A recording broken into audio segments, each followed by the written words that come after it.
Care Aquile, come potrete ben notare, abbiamo addobbato oggi il nostro tavolo con la bandiera rossa del Friuli, la bandiera di guerra. Perché questo? Perché abbiamo voluto fortemente invitare quest'oggi un caro e vecchio amico, l'avvocato Luca Campanotto. Lui per fortuna ha accettato il nostro invito, per trattare un tema spinosissimo, molto particolare, ovvero il disegno di legge regionale numero 68 del 2019, già approvato peraltro, che parla di plurilinguismo regionale. Avvocato, come nasce questo disegno di legge regionale? L'iter, intanto mandi a tutti, l'iter è complicato, vi ringrazio dell'invito per poterlo spiegare a tutti i telespettatori.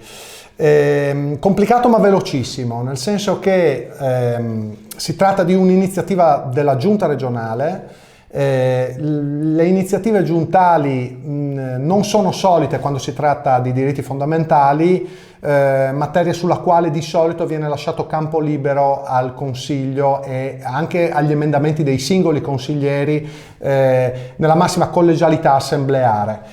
Questa volta invece l'iniziativa parte dalla Giunta, parte dall'esecutivo, parte dai vertici, in prevalenza triestini, presidente triestino, assessore competente agli enti locali, anche egli triestino.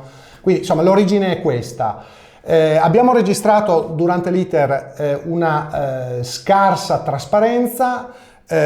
Io stesso ho avuto grandissima difficoltà a trovare sul sito istituzionale del Consiglio regionale informazioni anche solo sul testo del disegno di legge. Si è verificata poi una grande fretta. Pensiamo solo al fatto che dall'inizio dell'iter con l'iniziativa giuntale alle approvazioni definitive sia in commissione sia nel plenum dell'aula consiliare saranno passate sì e no 2 settimane, quindi nemmeno le manovre finanziarie che stanno per scadere hanno un iter legislativo così veloce. Quindi insomma già questo a livello procedurale direi che suscita molte perplessità. Ecco. Di cosa tratta questo disegno di legge? Allora, in generale tratta del plurilinguismo regionale, è un argomento fondamentale, fondante per la nostra stessa specialità regionale. Nella stessa legge vengono affrontati problemi molto complessi e molto eterogenei che riguardano tutte le 3 minoranze linguistiche regionali legalmente riconosciute nella regione autonoma Friuli Venezia Giulia.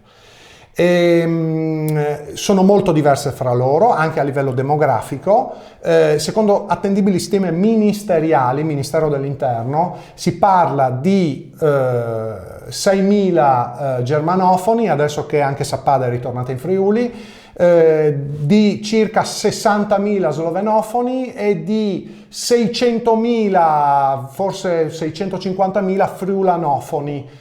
Mentre i residenti in Friuli sono circa 1 milione e la popolazione globale di tutta la regione si aggira sui 250.000 in più che stanno nella zona di Trieste.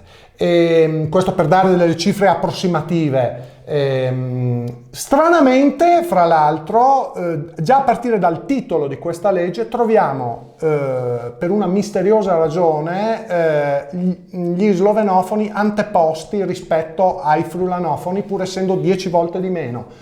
E già questo è un segno problematico, nel senso che non è stato seguito l'ordine demografico, per dire. Questa è una criticità, per esempio. Quali sono le altre criticità di questo disegno di legge? Ce ne sono molte. Le maggiori polemiche stanno sul metodo di finanziamento delle singole comunità. Se uno legge i giornali, segue quello che gira sui social, su internet, si parla molto del cambio, fra l'altro solo per i friulanofoni, del sistema di finanziamento delle associazioni maggiormente rappresentative. Da notare che ad esempio per gli slovenofoni si è perseguito un obiettivo diametralmente opposto, cioè la semplificazione, la velocizzazione a livello di finanziamenti. Per quanto riguarda i friulanofoni invece si è passati da un sistema di finanziamento previsto in legge, quindi automatico e veloce, immediato, garantistico anche per la libertà delle associazioni, a un sistema amministrativo affidato alla discrezionalità, quindi più farraginoso e potenzialmente pericoloso, perché il rischio è quello di un condizionamento politico. Ecco. Ma non è questa la criticità principale, a mio modo di vedere, perché ricollegandomi anche al discorso che facevo sulla demografia, in realtà nessuno sta parlando del problema più grosso, ovvero sia quanti sono i friulanofoni? Quanti fondi regionali vengono stanziati per la tutela, la promozione della lingua friulana? Quanti sono gli slovenofoni in regione? Quanti fondi regionali vengono stanziati in un anno per le esigenze della minoranza slovenofona? Analogo discorso si potrebbe fare anche per i germanofoni. Il problema principale è la parità di trattamento tra tutti i gruppi linguistici legalmente riconosciuti, che è consacrata nell'articolo 3 dello Statuto Speciale di rango costituzionale, norma fondamentale anche a livello di Costituzione stessa della regione autonoma, che esiste perché c'è il plurilinguismo.